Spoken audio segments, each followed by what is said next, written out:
चलिए जी, आगे हमारा टॉपिक है उत्पादन का नियम।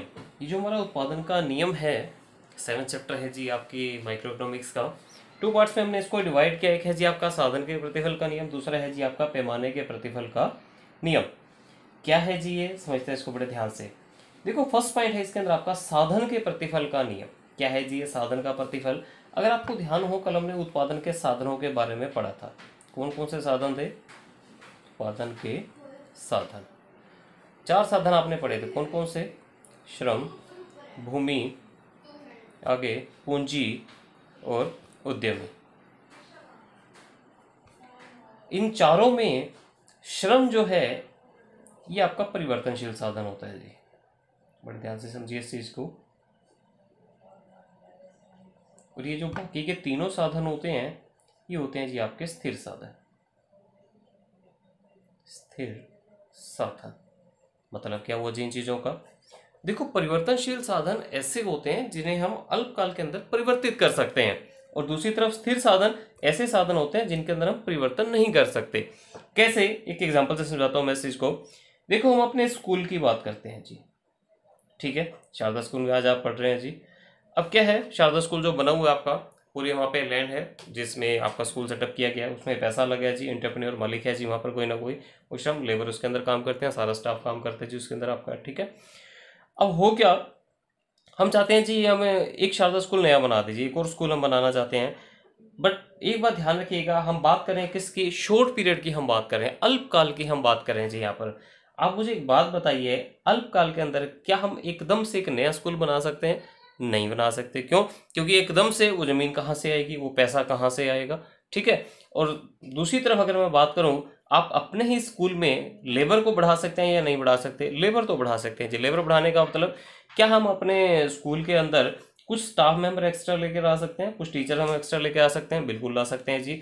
तो श्रम जो है उसको परिवर्तित किया जा सकता है, मतलब उसमें परिवर्तन हम कर सकते हैं। तो ये क्या कहलाता है? आपका परिवर्तनशील साधन कहलाता है। और बाकी के जो तीनों साधन है ये क्या है जी? ये आपके स्थिर साधन होते हैं। ये फिक्स क्या है जी? आपके फैक्टर है जिसमें आप चेंज नहीं कर सकते। अब इसी में क्या है, आपका जो उत्पादन का नियम है, 2 तरह से हम इसको डिवाइड करके चलते हैं। पहला आपका साधन के प्रतिफल का नियम, दूसरा आपका पैमाने के प्रतिफल का नियम। दोनों में अंतर क्या है? देखो जब बात की जाती है किसकी? साधन के प्रतिफल के नियम की, तो साधन का जो प्रतिफल है ये अल्पकाल समय में लागू होता है, ठीक है। और दूसरी तरफ जो आपका पैमाने का प्रतिफल है ये दीर्घकाल में लागू होता है। पहला डिफरेंस तो ये है जी आपका। और अल्पकाल और दीर्घकाल में मेन जो अंतर है वो क्या है?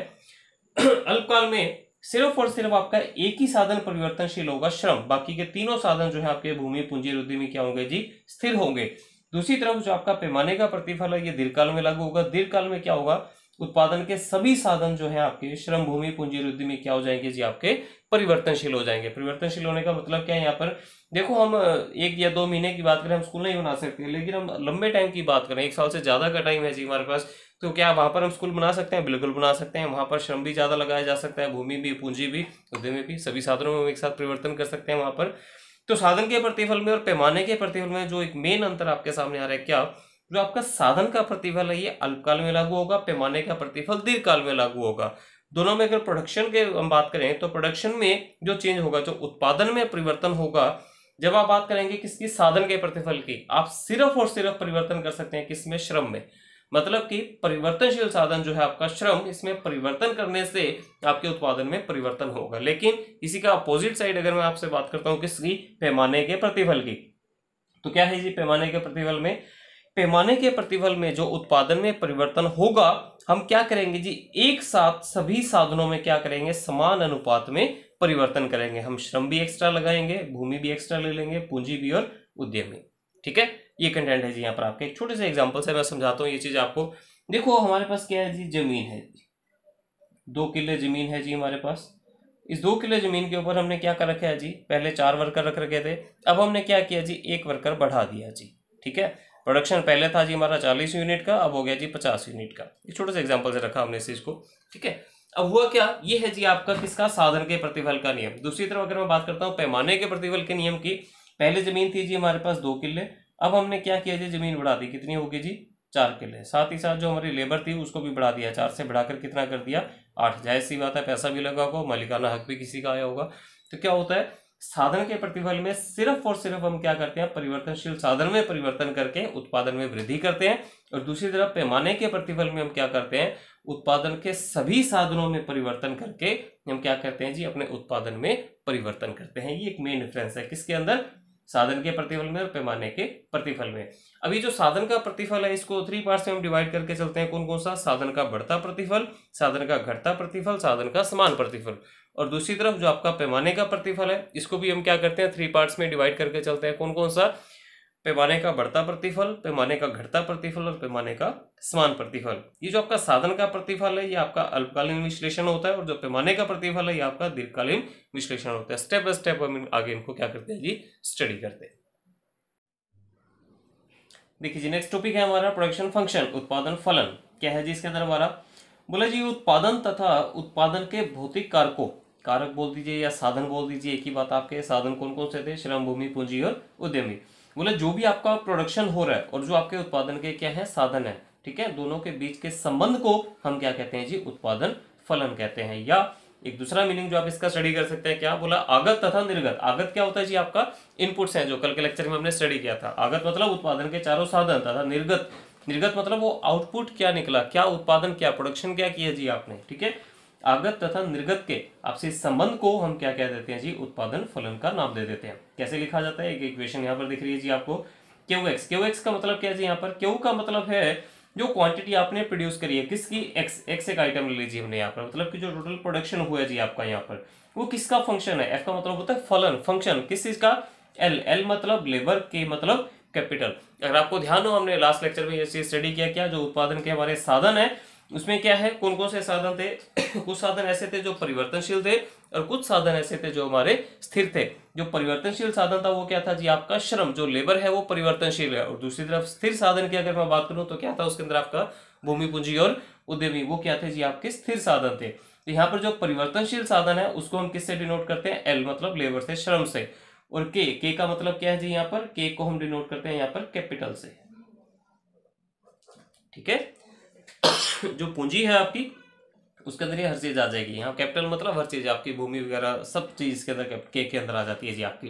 तो के का मतलब है यहाँ पर किसके साथ, स्थिर साधन के साथ, और एल का मतलब क्या है यहाँ पर, परिवर्तनशील साधन के साथ। तो इन दोनों का फंक्शन जो है वो क्या है जी, आपका टोटल प्रोडक्शन फलन है। दो तरह से इसको हम स्टडी करेंगे। कौन कौन सा, एक है जी आपका अल्पकालीन उत्पादन फलन, दूसरा है जी आपका दीर्घकालीन उत्पादन फलन।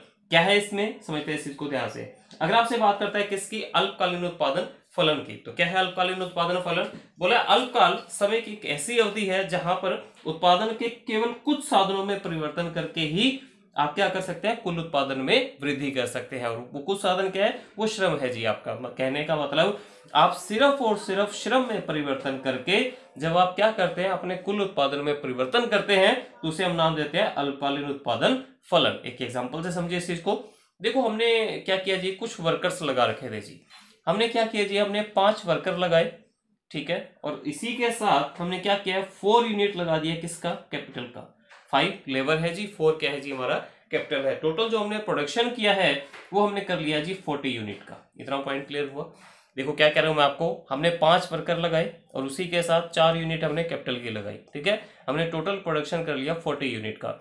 अब हम करना क्या चाहते हैं, अपने प्रोडक्शन को बढ़ाना चाहते हैं। अभी मैंने आपको क्या बोला, आप अल्पकाल की बात कर रहे हैं। शॉर्ट पीरियड में क्या है आपका, जो आपके स्थिर साधन है इसको तो आप चेंज कर ही नहीं सकते, ये तो एज इट इज रह जाएगा जी आपका। आप सिर्फ और सिर्फ चेंज कर सकते हैं किसके अंदर, लेबर के अंदर। हमने 1 यूनिट लेबर का बढ़ा दिया जी, तो प्रोडक्शन जो है आपका वो इंक्रीज होकर कितना हो गया जी आपका 45। ये चीज क्या कहलाएगी जी, आपकी अल्पकालीन उत्पादन फलन कहलाएगी। मतलब कि ये जो आपका प्रोडक्शन है ये फंक्शन है किसका, लेबर का और कैपिटल का। मतलब कि इन दोनों का जो कॉम्बिनेशन है उसका रिजल्ट क्या निकलेगा, ये टोटल प्रोडक्शन निकलेगा जी हमारा, ठीक है। दूसरी तरफ अगर हम बात करते हैं किसकी, दीर्घकालीन उत्पादन फलन की। दीर्घकालीन उत्पादन फलन क्या कहेगा जी हमारा, उसको समझते हैं ध्यान से। अब यहाँ पर हमने क्या किया था, पिछले एग्जाम्पल में 5 यूनिट हमने लगाई थी लेबर की, 4 यूनिट लगाई थी हमने कैपिटल की। प्रोडक्शन कितना हुआ था जी 40।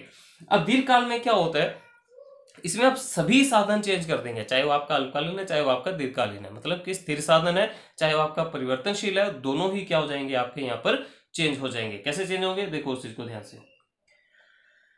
क्या है हमारा दीर्घकालीन उत्पादन फलन के अंदर, यहाँ पर आप जो उत्पादन के साधन है, चाहे वो स्थिर साधन है चाहे वो हमारे परिवर्तनशील साधन, दोनों ही। स्थिर साधन क्या है हमारा कैपिटल और परिवर्तनशील साधन क्या है हमारा लेबर, हम दोनों में ही क्या करेंगे जी यहाँ पर चेंज करेंगे। कैसे?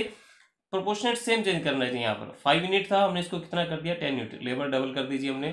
4 यूनिट थी कैपिटल की, हमने कितनी कर दी 8 यूनिट कर दीजिए। तो होगा क्या जी, अब यहाँ पर हमारा जो टोटल प्रोडक्शन है वो इंक्रीज होकर कितना हो जाएगा जी हमारा 80 हो जाएगा। अब होता क्या है, अल्पकाल में सिर्फ और सिर्फ आप चेंज कर सकते हो किसके अंदर, परिवर्तनशील साधन के अंदर। स्थिर साधन आपके सेम रहेंगे जी। लेकिन दीर्घकाल में क्या होता है, सभी साधन आपके क्या बन जाते हैं जी, परिवर्तनशील बन जाते हैं, स्थिर साधन कोई नहीं रहता जी। तो यहाँ पर हम सभी साधनों में क्या कर देते हैं, चेंज कर देते हैं। जितना चेंज होगा उतना ही हमारे प्रोडक्शन में क्या हो जाएगा जी, चेंज हो जाएगा। ये कंटेंट है जी आपका किसका, अल्पकालीन उत्पादन फलन और दीर्घकालीन उत्पादन फलन। आगे है जी इन दोनों के बीच में डिफरेंस, क्या कहता है वो डिफरेंस, उसको स्टडी कर लेते हैं जरा साथ साथ। देखिए इस कंटेंट को बड़े ध्यान से। क्या है अल्पकालीन में, बोला इसमें कुछ साधन आपके परिवर्तनशील और कुछ साधन आपके स्थिर हैं जी। दूसरी तरफ दीर्घकाल की अगर बात करें, इसमें क्या होता है, सभी के सभी साधन आपके क्या हो जाते हैं जी, परिवर्तनशील हो जाते हैं। अगला पॉइंट, अल्पकाल में अगर आप क्या करना चाहते हैं, उत्पादन को बढ़ाना चाहते हैं, तो आप सिर्फ और सिर्फ परिवर्तनशील साधन में वृद्धि करके ही उत्पादन को बढ़ा सकते हैं। लेकिन अगर दीर्घकाल की बात करें तो इसमें सभी साधनों में वृद्धि करके क्या किया जाता है जी, उत्पादन को बढ़ाया जाता है। अगला पॉइंट क्या है जी आपका, बोले जब आप अल्पकाल में उत्पादन के स्तर को जब आप बढ़ाना चाहते हैं, वहां पर आप क्या करते हैं, समझिए इसको ध्यान से। बोला इस उत्पादन फलन में उत्पादन के स्तर में परिवर्तन के साथ साथ साधन अनुपात में परिवर्तन होता है। और ये समझ में नहीं आया जी, समझो इस चीज को बड़े ध्यान से। देखो अल्पकाल की बात करता है जी आपसे। देखो पहले आपका रेशियो क्या है जी, यहाँ पर 5:4 का रेशियो है जी आपका। अब क्या हो जी, जैसे आपने लेबर में चेंज किया, आपका रेशियो कितना हो गया जी, 6:4 का रेशियो हो गया जी, आपका रेशियो में चेंज हो गया जी कुछ हमारा, ठीक है। लेकिन अगर मैं बात करता हूँ किसकी, दीर्घकाल की, पहले रेशियो कितना है जी 5:4, अब रेशियो कितना हुआ जी, अगर मैं इसको कट करूं, ये अभी कितना है 5:4 ही है, रेशियो में कोई चेंज नहीं होया। यही आप बताना चाहता है आपको। अल्पकाल में क्या होगा जी, बोले जैसे ही आप क्या करेंगे, उत्पादन के स्तर में परिवर्तन करेंगे, आपका जो साधन अनुपात है वो भी परिवर्तित हो जाएगा। लेकिन दीर्घकाल में ऐसा कुछ नहीं होगा, साधन अनुपात आपका परिवर्तित नहीं होगा, ये बताना चाहता है जी आपको। अगला पॉइंट, बोला अल्पकाल में अगर आप चेंज करते हैं तो इसमें क्या होगा, आपके पैमाने में कोई परिवर्तन नहीं होगा। लेकिन दीर्घकाल में अगर आप चेंज करेंगे तो आपके पैमाने में परिवर्तन हो जाएगा। आगे दोनों की इक्वेशन है और दोनों को एक डायग्राम से समझा रखा है। डायग्राम कैसे वर्क कर रहा है इस चीज को देखिए बड़े ध्यान से। देखो एक तरफ हमने कैपिटल को डिनोट किया, एक तरफ हमने लेबर को डिनोट किया, दूसरी तरफ वही, एक तरफ कैपिटल है दूसरी तरफ क्या है जी हमारा लेबर है। अब अल्पकाल क्या कह रहा है जी आपको, बोले जी हमने कैपिटल में तो कोई चेंज किया ही नहीं, पहले लेबर कितने यूनिट थी, अब लेबर की यूनिट हमने बढ़ा दी। कैसे, एक छोटा सा मैं डायग्राम बना के दिखा देता हूँ आपको इस चीज का। देखो अगर बात की जाती है आपसे किसकी, अल्पकाल की, तो क्या बोल रहा है अल्पकाल के अंदर आपको, देखो इसके नाम को बड़े ध्यान से देखो। ओ एक्सिस के ऊपर हमने क्या किया जी, कैपिटल को डिनोट किया, और ओ एक्सिस के ऊपर लेबर को डिनोट किया जी।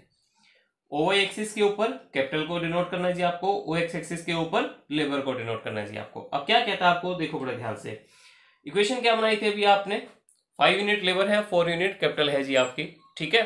टोटल प्रोडक्शन कितना हो रहा है जी आपका 40। अब हुआ क्या, यहाँ पर देखो इसको ध्यान से, ये कैपिटल है जी, सपोज करो ये लेबर है जी हमारी, क्लियर है तक कंटेंट। हमने क्या किया, कैपिटल में तो कोई चेंज किया ही नहीं, हमने सिर्फ और सिर्फ लेबर की यूनिट को बढ़ा दिया, लेबर की यूनिट बढ़ गई जी हमारी, ये कंटेंट बन जाएगा जी हमारा, ठीक है। तो ये क्या डिनोट करना चाह रहा है डायग्राम आपको, कैपिटल में हमने कोई चेंज नहीं किया है, लेकिन लेबर जैसे ही हमारी चेंज हुई प्रोडक्शन हमारा इंक्रीज हो गया, ये बताना चाहते हैं जी। लेकिन दूसरी तरफ अगर मैं बात करता हूँ किसकी, दीर्घकालीन की, तो दीर्घकालीन कैसे वर्क करता है उसको देखो ध्यान से।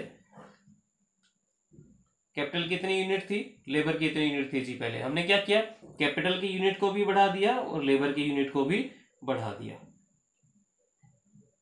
क्लियर है कंटेंट। तो ये कर्व बन जाएगी जी हमारी किसकी, टोटल प्रोडक्शन की, जो कंटेंट आ रहा है जी हमारा, ठीक है। ये क्या बन जाएगा जी आपका, दीर्घकालीन उत्पादन फलन बन जाएगा जी। ये है जी आपका डिफरेंस दोनों के।